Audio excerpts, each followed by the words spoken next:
네, 윤석열 대통령이 이번 주 김건희 여사 특검법과 해병대원 특검법 등에 대해 거부권을 행사할 걸로 전망됩니다. 야당이 주도하는 법안인 만큼 정치적인 파장이 예상되는데요. 두 분과 함께 정치권 소식 짚어보겠습니다. 최창렬 용인대 특임교수, 박상규 시사평론가와 함께합니다. 어서 오세요. 안녕하세요. 네, 말씀드린 것처럼 지금 윤석열 대통령이 특검법에 대해서 거부권을 이번 주에 이제 행사할 걸로 예상이 되는데 아직까지는 좀 유보적인 입장 보이고 있거든요. 이번 주에 거부권 행사한다면 정치적으로 어떤 파장이 있을까요? 이 거부권이라는 거는 이제 전혀 이제 뉴스가 아닌 것 같아요. 뭐 거부권의 일상화라고 이제 흔히들 표현할 수가 있는데 야당은 야당대로 일단 뭐 거부권 행사할 걸 예상하고 대통령의 제2요구권을 예상하고 일단 입법하고 또 여권은 뭐 저 보이콧하고 뭐 이 아주 그냥 하나의 루틴이 됐어요, 루틴. 내일 국무회의에서 행사할 거로 보고 이제 민주당은 대응 아마 준비하고 당연히 있는 그렇게 거죠. 하겠죠. 그리고 뭐 윤 대통령이 아마 거부권 행사할 겁니다. 여당은 또 이게 통과되면은 거부권 제2요구권 행사를 뭐 건의한다, 뭐 이런 얘기들 흔히들 하고 말이죠. 이런 상황이에요. 그래서 당연히 뭐 거부권 행사할 텐데 문제는 뭐 이따 얘기가 나올지 모르겠지만 거부권을 행사하는 나름의 명분은 있는데 어쨌든 물리적으로 너무 계속되니까 거부권 행사가 이게 대통령의 물론 헌법에 보장된 권한이에요. 헌법 53조에 나와 있는 제2요구권을 행사하는 거니까 그 자체로는 뭐라고 할 수 없다 하더라도 과도하지 않냐 이런 비판이 나올 법하죠. 물론 야당도 과하게 뭔가 계속 김건희 여사 특검도 더 독한 내용을 넣고 뭐 양쪽이 그야말로 영어로 말하면 에스컬레이트 되고 있는 거예요. 상승작용을 일으키고 있는 건데 근데 어쨌든 간에 거부권 행사가 여권에게 서서히 이 위기로 다가올 수 있지 않느냐. 또 하나 문제가 이제 언젠가 이탈표가 나오지 않겠느냐. 8표가 나오면 이제 통과가 다시 될 거 아니에요. 제1표 의결에서 말이죠. 그렇게 된다면 이게 참 이제 여권으로서는 큰 균열인데 지금 이제 워낙 이렇게 되면 여당의 8표가 이 말하자면 마지노 뚝이 붕괴되는 거 아닌가 이런 예상도 하더라고요. 가끔 이제. 그건 이제 지지율에 따라 달라질 거예요. 이제 뭐 결국은 여권의 국정 운영에 대한 지지율의 문제인데 그게 만약에 계속 이런 식으로 정체를 보인단 말이죠. 8표가 무너지지 말란 법이 없지 않겠는가라는 생각도 들기도 합니다. 사실. 지지율 말씀하셨어요. 지금 민주당에서도 대통령이 거부권을 너무 많이 남발하는 게 아니냐. 지금까지 21번 행사했거든요. 그렇기 때문에 지금 당정 지지율이 회복되지 않은 상황에서 또다시 거부권 행사한다면 이게 좀 파장이 있지 않겠느냐 분석 나오는데 어떻습니까? 야권의 입장에서는 그렇겠죠. 근데 21번 자체의 숫자에 너무 매몰될 수는 없습니다. 왜냐하면 좀 먼 예가 되겠습니다만 배준영 국민의힘 수석 원내 부대표도 한번 지적을 한 바가 있어요. 미국의 프랭클린 D 루즈벨트 대통령은 임기 중에 361번의 거부권을 행사했고 2번의 임기를 거쳤던 글로버 클리블랜드라는 대통령이 있습니다. 미국 유일의 2번 대통령을 했어요. 한 번 됐다 떨어졌다 또 된 사람. 그분이 414번. 400번 넘게요? 네, 그렇습니다. 그러니까 거부권 자체는 아까 말씀드린 대로 헌법에 보장된 대통령의 고유 권한이에요. 이걸 이제 거부권이라고 언론이 쓰는데 사실 제의 요구권입니다. 정확하게. 그 용어 사이에도 좀 거부한다는 말을 자꾸 집어넣으려는 게 야당의 입장이고 제의 다시 논의해달라고 요구하는 게 법률상의 정확한 용어예요. 그리고 이제 지금 아까 우리 최 선배 말씀하셨지만 국회 일정은 이미 정해져 있습니다. 징검다리 휴일이잖아요. 국무회의는 이제 30일 날 하게 돼 있습니다. 이날 이제 대통령은 제2요구권 행사할 수밖에 없어요. 왜냐하면 국무회의가 열리는 날이 그날이니까. 그리고 중요한 포인트가 하나 있어요. 10월 10일이 김건희 여사에게 선거법 위반 혐의, 다시 말해서 공천 개입 의혹을 제기할 수 있는 이게 시한입니다. 공소시효가 만료되기 때문에 그러니까 야당 입장에서는 민주당 입장에서는 어떻게든지 대통령도 29일 국무회의에 제2요구권을 행사해야 돼요. 15일 다 됐어요. 그러면 이게 이제 언제 넘어오냐면 4일 금요일 날이든 5일 이제 표결을 해야 되는데 4일 아니면 5일 토요일 표결을 해야 돼요. 그래서 민주당에서는 그거 뭐 재의결 투표 토요일 날 쉬는 날인데 열어서 하자 뭐 이런 얘기까지 나와요. 그러니까 이게 쳇바퀴 돌아가듯이 이렇게 돌아가고 있습니다. 다만 이걸 지켜보는 국민들 입장에서는 벌써 김건희 특검법 2번째, 뭐 최상병 특검법 3번째 도대체 언제까지나 이렇게 도돌이표를 봐야 되느냐 짜증이 나는 거죠. 그리고 아까 말씀드린 대로 김건희 여사 특검법은 개약이 된 부분이 많이 있습니다. 이런 부분은 헌법상의 삼권 분립에도 위배되는 부분이 있고요. 그런 것들도 지적해 가면서 같이 봐야 된다는 생각입니다. 앞서 최고 교수님께서 그 이탈표 말씀을 하셨는데 만약에 민주당이 일단 주말에라도 강행해서 표결을 진행하겠다라고 한 상황에서 이탈표가 나올지 이 부분이 가장 관심이잖아요. 그와 지금 관련해- 국민의힘 네. 내부 분위기 어떻습니까? 그와 관련해서는 한동훈 대표가 인천 강화 그리고 또 어제는 부산 금정에 예. 내려가서 관련된 언급들을 했습니다. 예, 재보궐선거. 예, 재보궐선거 지원 유세를 나가서 그런데 직접 얘기는 하지 않았지만 지금 현재로서 김건희 여사 특검법에 이탈표가 나올 것 같지는 않아요. 부산에는 보니까 뭐 부산 출신의 비례 김민전 의원까지 내려가고 똘똘 뭐 부산 의원들이 총출동한 이런 분위기에서 지금 사실 뭐 독대 논란이니 뭐 여러 가지 논란이 있습니다만 여기서 만약 김건희 여사 특검법에 8표 이상의 이탈표가 나와가지고 그 균열에 예. 만약 이게 통과가 된다고 했을 때 여권은 대통령실 여당 할 것 없이 재앙입니다. 그날로 파탄이 납니다. 따라서 아직은 그럴 시기가 아니지 않겠느냐.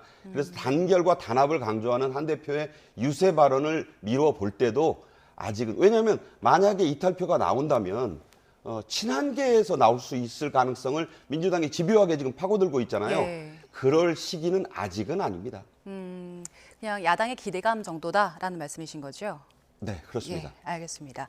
자, 그리고 윤석열 대통령이 지역화폐 개정안 여기에 대해서도 거부권 행사할 거란 전망 나오고 있는데 사실 민주당 입장에서 봐도 이게 정부 여당에 대한 정치적인 압박은 될 수 있지만 실익이 없잖아요. 이런 국면들 반복되는 상황 어떻게 보십니까? 지역화폐 이런 경우도 법안이 통과가 안 되면 실행할 수가 없어요. 모든 게 다 그래요. 입법권을 통해서 정책을 수립하는 거지만 그 정책을 집행하는 거는 정부가 집행하는 거거든요. 근데 이걸 뭐 모를 리가 없죠. 야당도 집권을 해본 정당이고 그런데 지금 우리 정치가 우리가 흔히들 하는 말로 양극화돼 있는 거 아니겠어요? 양극화돼 있고 지금 대선이 아직도 멀었는데 다 예. 대선을 의식하는 것 같아요. 그리고 이제 특히 국정감사가 이제 곧 시작될 거 아니에요? 예. 10월 달에. 제가 볼 때 이번 국정감사가 뭐 우리 국정감사가 항상 그래 왔습니다만 김건희 국감, 이재명 국감이 될 것 같아요. 양쪽이 다. 이게 지금 정책을 통해서 뭔가를 민생을 좀 개선해 나가고 이런 것보다는 어쨌든 정치적으로 상대를 곤혹스럽게 만드는 그런 프레임이 짜여져 있어요. 우리 정치가 항상 그래 왔는데 지금 완전히 그게 정착된 것 같아요. 예. 그거 아주 바람직하지 않은 현상인데. 그러니까 야당은 그런 측면에서 계속 법안 통과시키는 겁니다. 그 제2요구권, 뭐 거부권이라고 얘기를 하든 뭐 제2요구권. 헌법 53조 보면 제1 요구할 수 있다 이렇게 돼 있으니까 예. 제2 요구권인데 뭐 계속 제2요구권 행사하더라도 압박을 하는 거겠죠. 계속 밀고 나가면 언젠가는 무너질 것이다라는 생각을 하는 것 같아요, 야당은. 그래서 제가 아까 그 지지 말씀을 드린 거예요. 그거를 야당의 그러한 공세나 공격을 무디하는 방법은 하나밖에 없어요. 민심이 바뀐 수밖에 없어요. 민심이 현재의 국정 운영에 대해서 뭔가 대통령이 바뀌고 있구나. 국정 운영의 기조가, 국정 운영의 방식이, 당정 관계가 정말 좋은 방향으로 바뀌고 있구나라고 인식이 되면 야당의 공세는 저절로 무뎌져요. 어떻게 보여줄 수 있습니까? 근데 지금까지의 여권, 특히 대통령실의 그 행태를 미루어 볼 때, 우리가 흔히 말하는 경로 의존성에 비춰 볼 때, 그렇게 바뀌지 않을 것 같거든요. 그럼 이거는 뭐 야당은 그걸 지금 생각하고 있는 것 같아요. 지금 아까 우리 박상규 평론가님 말씀처럼 제가 봐도 금명간에 무슨 이탈표 안 나와요. 나올 수가 없죠. 아직 임기 반환점도 안 됐는데 그럼에도 불구하고 이런 기조가 계속된단 말이죠. 계속 이게 이탈표 8표를 계속 갖고 갈 수 아니 8표를 지켜낼 수 있을까? 그 생각이 안 들겠어요? 임기도 반환점 넘어가고. 그렇죠. 그래서 이거는 야당도 어쨌든 밀어붙이는 거고 지금 여당은 여권은 여권이라고 그래야죠. 여권은 방어하는 건데 이런 식의 구조를 누군가 깨야죠. 근데 깨는 역시 그 키는 저는 여권이 갖고 있다고 봐요. 예. 지금 정치권에서 이제 윤석열 대통령 탄핵 이야기가 야권 중심으로 나오고 있는데 금요일에요. 국회 의원회관 대회의실에서 행사가 있었습니다. 그런데 한 시민단체가 탄핵의 밤 행사를 열었습니다. 근데 사실 장소가 문제인 거잖아요. 국회 의원회관 대회의실에서 열렸으니까. 그래서 지금 여야가 이 점을 두고도 맞붙고 있는데 일단 이 모습은 어떻게 보셨어요? 지금 최 교수님 말씀한 대로 탄핵이라는 것이 불가능합니다. 현재로서는 아시잖아요. 이제 국회에서도 특별 정족수를 넘어서야 되고 또 헌법재판소가 있고 뭐 여러 가지 그 절차상 쉽지 않아요. 그러나 아까 말씀드린 대로 10월 7일부터 시작되는 국정감사를 야당은 조국혁신당과 민주당과 조국혁신당은 어떻게든 이 김건희 특검으로 만들어서 예. 김건희 여사에 대한 문제를 뭐 TF까지 지금 꾸렸잖아요. 그래서 계속 이 회전문이지만 이 문제를 제기하고 TF까지 꾸려서 국감 내내 이 문제를 정쟁화하고 정쟁화란 표현보다는 이슈화하겠다라는 그런 좀 전략 아니겠습니까? 이런 상황에서 자 국회에서 시민단체 그것도 탄핵을 그냥 대놓고 주장해온 시민단체에게 민주당 의원이 예. 대관을 해줬어요. 강덕구 의원. 장소를 빌려준 거예요. 예. 할 수 있습니다. 물론 뭐 그보다 더한 사람에게도 장소는 빌려줄 수 있죠. 국회의원의 권한이기도 하고 법에 따른 거예요. 근데 이건 누가 봐도 이 문제를 계속 국회에서 불을 지피겠다. 계속 그런 전략으로 삼은 거라고 볼 수 있거든요. 그러니까 이게 계속 탄핵과 김건희 여사 문제를 연계하면서 특히 이 문제를 가장 민감한 사안이기 때문에 민주당이 대놓고 얘기할 수는 없잖아요. 그러니까 초플랭동 시민단체를 불러들여서 이들에게 장소를 마련해 줌으로써 국회 안에서 얘기하는 것과 광화문 광장이라든가 여의도 광장에서 얘기하는 것과는 완전히 성격이 다른 거거든요. 벌써 기사 자체가 국회에서 이런 모임이 열렸다. 예. 이게 벌써 그러면 국회에서도 이미 대통령 탄핵 분위기가 이제 무르익는 거야? 이런 인상을 줄 수 있잖아요. 민주당은 바로 그 점을 노리고 있는 겁니다. 따라서 여당에서는 이게 무슨 이 황당한 일이냐. 그래서 지금 제명 얘기 예. 역시 이것도 정치적인 성격입니다만은 뭐 제명이 되겠어요. 그런다고 제명 안 되지만 제명시켜야 될 사안이다라면서 크게 반발하는 것도 10월 7일 국감을 앞둔 기싸움의 차원이다. 또 그 이전에 이 김건희 여사 특검법의 재의결 투표를 놓고 치열한 기싸움을 벌이는 그 전략의 하나다. 예. 저는 그렇게 봅니다. 예, 결국에는 이게 지금 그 양분화된 정치가 그게 달하는 모습 중에 하나라는 말씀이신 건데, 근데 여권 내에서 지금 홍준표 시장이 어제 글을 올렸거든요. SNS에 글을 올렸는데 야당의 존재를 인정하지 않고 검사 정치로 일관해 왔다. 이 얘기를 지금 현재 정부 여당을 겨냥해서 얘기했는데 그동안에는 이제 한동훈 대표 겨냥한 얘기를 많이 하다가 최근에 이런 발언으로 이게 뭐 입장을 선회한 걸까요? 어떤 걸까요? 검사 정치로 일관되었다 이 얘기만 한 게 아니에요. 예. 말을 괜히 길게 썼어요. 많이 했습니다. 아주 길게 썼더라고요. 여러 가지 김건희 여사에 관련된 말도 있다고 제가 또 봤는데 아무튼 이거는 이제 홍준표 시장이 볼 때 여권이 위기에 봉착했다고 보고 있는 것 같아요. 한동훈 대표도 아주 집요하게 공세적으로 나왔잖아요. 예. 그리고 대체로 홍준표 시장은 그 대통령에 대해서 윤 대통령에 대해서 대단히 호의적이었어요. 근데 지금 이 얘기는 검사 정치를 일관되었다 이것도 굉장히 예민한 얘기거든요. 예. 대통령이 검사 출신인데 한동훈 대표도 검사 출신이고 이 검사 정치라는 말은 이거 야당이 쓴 용어거든요.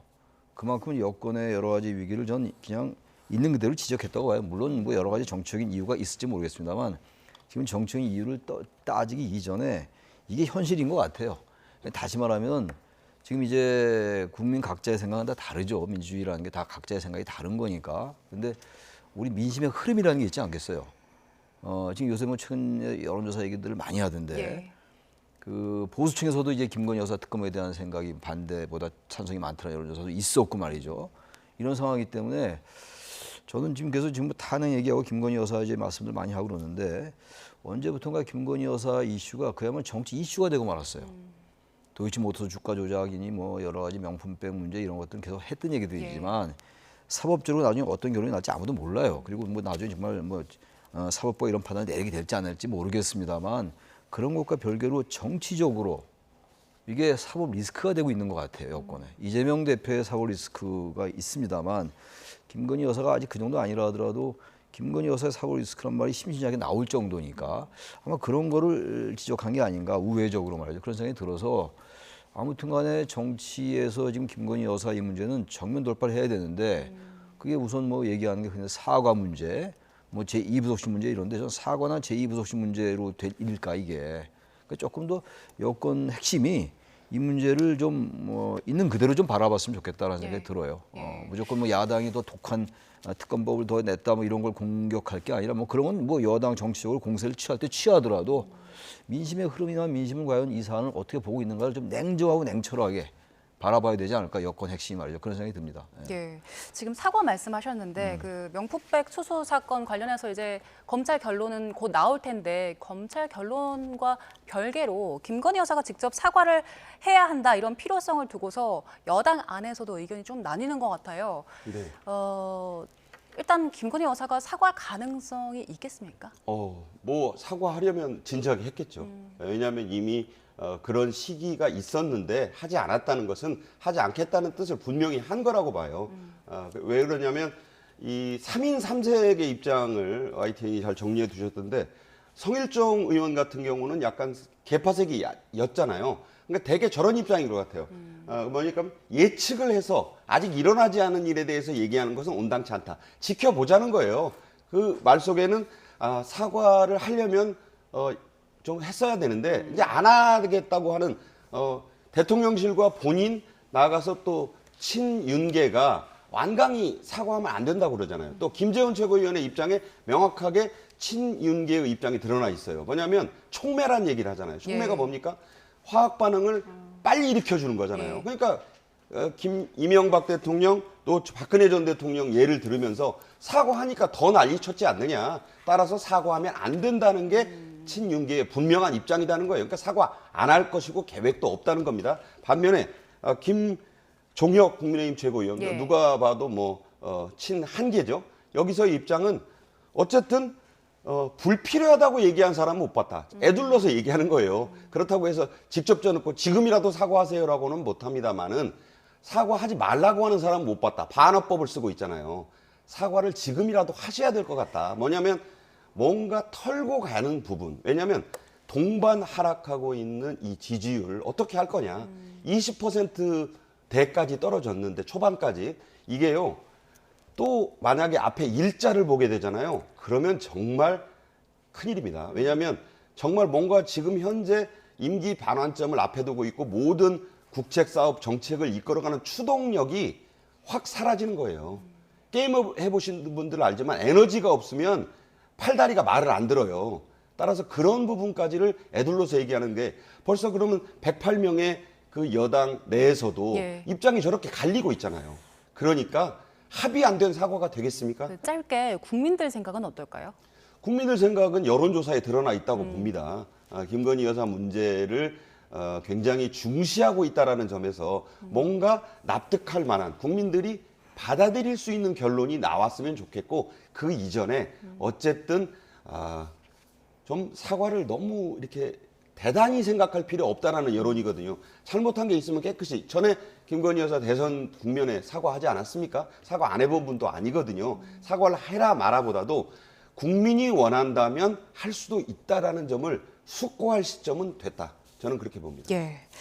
자, 이렇게 당정 갈등 지속되는 상황에서 대통령실이 한동훈 대표의 독대 요청에 아직까지도 뚜렷한 대답을 내놓지 않고 있는 상황인 거잖아요. 지금 뭐 독대에 늪에 빠졌다 이런 말까지 나오고 있는데 이런 상황이 윤석열 대통령에게도 그리고 한동훈 대표에게도 모두 부담이 될 것 같아요. 당연히 부담이 되죠. 이게 뭐 단순하게 당정 갈등의 차원이 아닌 것 같아요. 당정 갈등이라는 거는 어떤 구체적인 이슈에 대해서 생각이 다른 거 이런 걸 얘기하는 건데 지금은 거의 전면적인 것 같아요. 대통령과 윤석열 대통령과 한동훈 대표의 관계 자체가 또 당정도 좀 아니라고요. 당에도 친윤과 친한이 있기 때문에 아예 화끈하게 당정 갈등을 하든가 아예 대통령 권력과 여당이 아주 그냥 전면적으로 권력 대립을 해보든가 그것도 아니에요. 그러니까 전 당정 갈등이라는 말도 전 정확한 표현은 아니라고 생각하는데 그래서 윤한 갈등은 더욱더 정확한 표현이 아니고 윤한 갈등은 개인 차원으로 그걸 환원시키는 거기 때문에 이 본질을 정확하게 표현하지 못해요. 그러니까 윤한 갈등, 당정 갈등이라는 말은 저는 별로 좋아하지 않습니다. 별 뭐 표현이 중요한 건 아니겠습니다만 아무도 현재 지금 독대를 하냐 안 하냐 이건 별로 이미 의미가 없는 이슈가 되고 말았어요. 이런 식으로 독대가 이루어진들 무슨 얘기가 뭐 진지하게 나왔을까요? 그리고 국민들의 여론이나 이런 것들이 반영된다 하더라 얘기를 한다 하더라도 대통령께서 과연 받아들이실까 이런 의구심도 들고 해서 더 이상 뭐 독대를 하냐 안 하냐 가지고 하는 것도 이제 한동훈 대표에게도 얘기 좀 그만했으면 좋겠어요. 독대 하냐 안 하냐. 저절로 여건이 성숙돼서 만나서 정말로 진지하게 성찰하고 이래서 안 된다라는 얘기를 이뤄낼 때 그 독대가 의미가 있는 거 아니겠어요? 근데 그렇지 않고 만나서 뭔가 뭐 그냥 모양새를 갖춘다. 지난번에 만찬 뭐 했잖아요. 24일 날. 그 뭐 의미 없을 거라고 다 예상했고 의미 전혀 없지 않았었어요. 좀 그래서 이 독대도 물론 중요합니다만 독대 자체가 정치적 하나의 그 상징이 되는 건 별로 바람직하지 않아요. 만나서 어떤 문제를 어떻게 해결해 나가느냐 이게 본질을 봐야지 벌써 독대다 아니다 이게 얼마나 됐습니까? 이미 그래서 이슈로서의 전 그 존재력, 동력은 많이 떨어졌다고 생각해요. 예. 관련해서 제가 한 말씀 올리고 싶은 것은 독대라는 것이 늘 말씀드리지만 옛날 용어잖아요. 왕과 신하 간의 만남을 독대라고 합니다. 가장 유명했던 조선왕조실록의 독대가 효종과 송시열의 기해독대예요.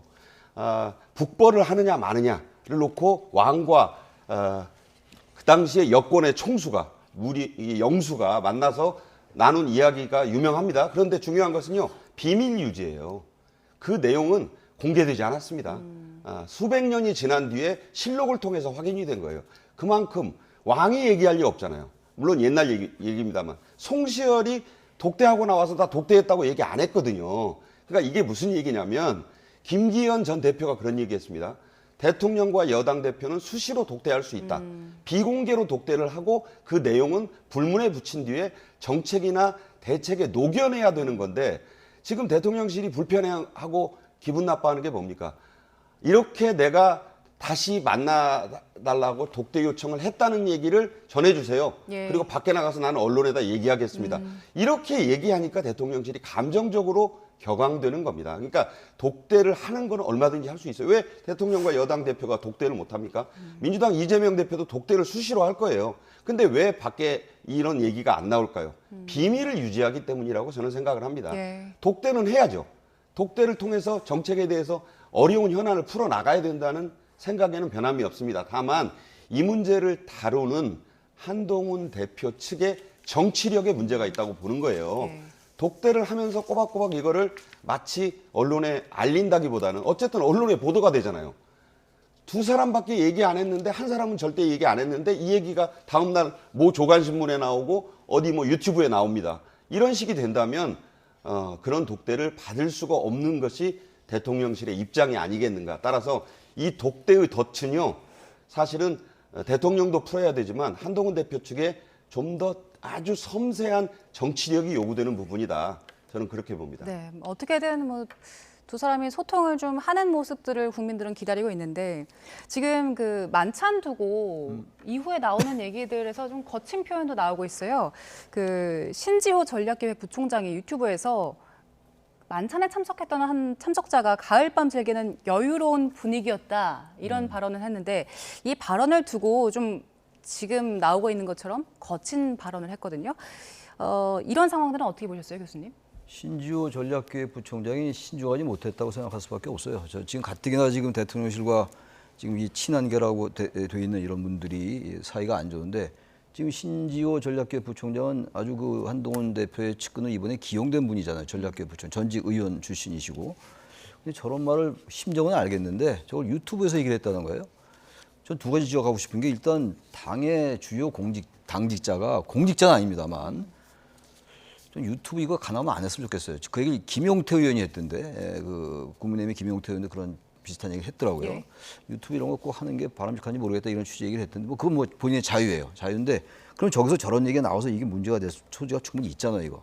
근데 이걸 다른 얘기로 좀 무겁고 그야말로 근엄하게 질타해야죠. 왜 정치 그런 식으로 하냐 이렇게 해서 그야말로 전략기획부총장이라는 중책에 맞게끔 무게 있는 질책을 해야죠. 이런 식으로 가을밤을 죽이는 이런 분위기였다. 이 얘기를 누가 얘기했는지 모르지만 그렇다고 이걸 가지고 가서 뺨을 한 대 때리고 싶다 그러니까 가뜩이나 저기 반한이라고 얘기해야 됩니까? 친일이라고 얘기를 해야 됩니까? 이분들은 지금 친한에 대해서 여기저기 감정이 안 좋은데 이런 얘기하니까 그냥 울고 싶은데 뺨 때려준 격이에요. 그야말로.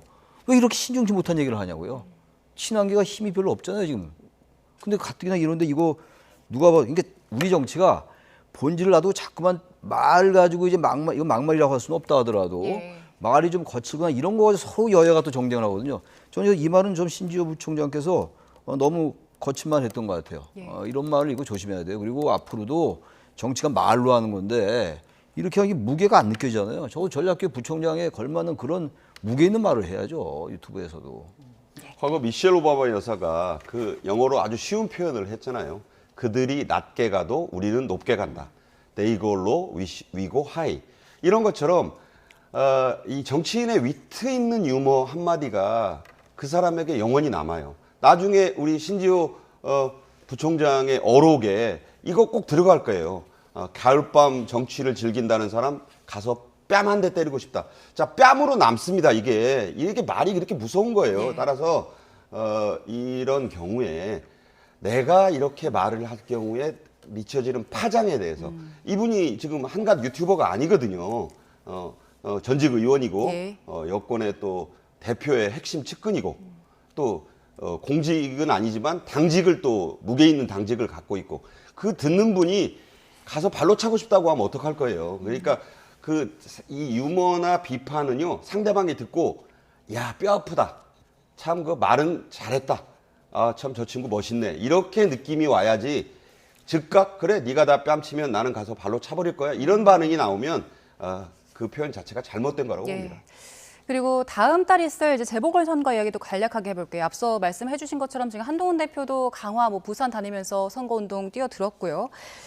민주당에서는 한준호 최고위원이 영광에서 한 달 살이, 또 조국 혁신당 조국 대표도 영광이 직접 한 달 지불을 얻었다 이런 이야기 나오고 있는데 사실 이제 여야 지도부가 새로 출범하고 나서 치러지는 첫 선거이기 때문에 다들 엄청 신경을 쓸 것 같아요. 일단 그 호남의 민심 누가 가져갈까요? 뭐 예측하기 쉽지 않죠. 뭐 조국 혁신당이 지난번 비례대표 때 상당한 그 약진을 보였잖아요. 그때 더불어민주연합은 이제 그 당시 이제 더불어민주당의 위성 정당이었잖아요. 이번 총선 때 지난 4월 때 그때 1% 차이밖에 안 났어요. 거의 비슷했다고요. 비례는. 그런데 지금 이제 조국 혁신당은 아무튼 지역 정당으로 발돋움하기 위해서 이게 국회의원 선거는 아니라 하더라도 호남에서 교두부가 중요하겠죠. 게다가 또 지방선거가 또 후년에 있고 그러니까 예. 이제 그런 의미인데 글쎄요. 뭐 지금 뭐 양쪽에 팽팽할 겁니다 아마. 조국 혁신당도 하면 괜찮은 거 아니야 이렇게 보는 유권자들도 계실 거고. 그래도 민주당은 뭐 이재명 아니야 뭐 이런 것도 있을 테니까 그건 뭐 우리가 정확히 전혀 뭐 뚜껑 열어봐야지 아는 건데 예. 아무튼 만만한 선거는 아닌 것 같아요. 거기서 조국 혁신당이 뭐 거기서 한 달 거기서 상주한다는 거 아닙니까? 그래서 이건 만만하지 않은데 글쎄요. 뭐 하기 나름이겠죠. 근데 그래도 전 그래도 조금 민주당한테 유리하지 않을까 그런 생각은 들긴 해요. 뭐 예. 그러나 그리고 저는 예, 죄송합니다. 말씀. 알겠어요. 그 네 군데잖아요. 제가 쭉 봤어요. 예. 한준호 최고위원의 호텔 논란이 재밌더라고요. 그게 뭐냐면 뭐 어디 호화 호텔 머문다고 그랬는데 인터넷 좀 찾아봐 주시면 6만 원짜리 지역 3성급 호텔에 머물다. 그러니까 그 정도로 지금 저희가 무슨 호텔이냐 모텔이냐 호화 호텔이냐 이 정도로 열기가 지금 떼었다는 거예요? 그렇죠. 왜냐하면 그 이제 월세 방을 얻어 있다는 조국 대표와 예. 호화 호텔에 있다라는 한준호 최고위원 간의 기싸움이랄까 신경전이 붙은 건데 그러니까 오죽하면 한준호 의원이 나는 그 6만 원짜리 3성급 모텔 같은 데서 머무르고 있는데 무슨 호화 호텔 논란이냐 이 정도로 붙어 있거든요. 예. 그만큼 그런데 그 한석의 의미 작지가 않습니다. 그래서 제가 보니까 금정 강화 거기는 1대1이면 그러니까 무소속에게 만약에 내주면 예. 안상수 전 시장이 거기 나왔잖아요. 그러니까 국민의힘 입장에서는 금정을 지켜도 만약에 강화를 내주면 졌다고 할 수 있을 정도로 뼈 아플 것이고 곡성 영광은 민주당이 만약에 다 못 가져가고 한석이라도 내주면 거기도 뼈 아플 거예요. 그러니까 만약에 이 판세를 지켜보면 이게 왜 중요하냐? 이 지분 싸움이거든요. 호남에서 과연 민주당 아성이 무너졌느냐를 보는 것이 곡성 영광의 선거 결과고 예. 과연 국민의힘의 지지율 하락이 강화를 혹시라도 무소속에게 내주면 입증이 된다고 볼 수 있는 거기 때문에 두 대표가 이미 뭐 강화 아까 말씀드린 대로 금정을 지금 계속 가서 지금 예. 한 대표 또 간다고 하고 있고 민주당 이재명 대표도 또 간대요. 전남에 그 정도로 아니라고 하면서 엄청 신경 쓰고 있습니다. 예, 그럼 이거 짧게만 짚어볼게요. 지금 당장 이재명 대표 위증교사 혐의 1심 결심 공판 내일 열리고요. 그리고 네. 11월 15일에 공직선거법 1심도 나오는데 이런 사법 리스크가 이번 그 재보궐 선거에 영향을 좀 주겠습니까? 어떻습니까? 전혀 영향이 없다고 할 수는 없겠습니다만 저는 뭐 결정적 영향을 줄 것 같지 않아요. 그리고 이재명 대표의 사법 리스크가 벌써 워낙 오래됐어요 지금. 이 고발된 지도 벌써 2년 만에 1심이 열리는 그렇죠. 거예요 지금. 게다가 워낙 뭐 리스크, 사법 리스크란 말이 워낙 언론에 보도가 많이 됐기 때문에 큰 영향 없을 것 같고 2심 결과에도 우리 정치판 크게 영향 없을 겁니다. 여당의 공세가 좀 거칠어지긴 하겠습니다만 아마 야당이 이재명 대표 꿈쩍 끄떡도 안 할 겁니다. 아마. 좋든 제가 아는 나쁘든 걸 떠나서. 제가 아는 법조인이 그 2년 구형을 마쳤었거든요. 선거법 위반 혐의에 대한 이재명 대표의 검찰 구형량이 2년일 거라고 맞췄었던 사람이 있는데 족치게 소문이 났어요. 9월 30일 위증교사 혐의 구형량을 본인은 3년이라고 그러더라고요. 한번 맞는지 보겠습니다. 예, 알겠습니다. 두 분과 함께 정치권 현안 짚어봤습니다. 최창렬 용인대 특임교수, 박상규 시사평론가와 함께했습니다. 고맙습니다. 네, 고맙습니다.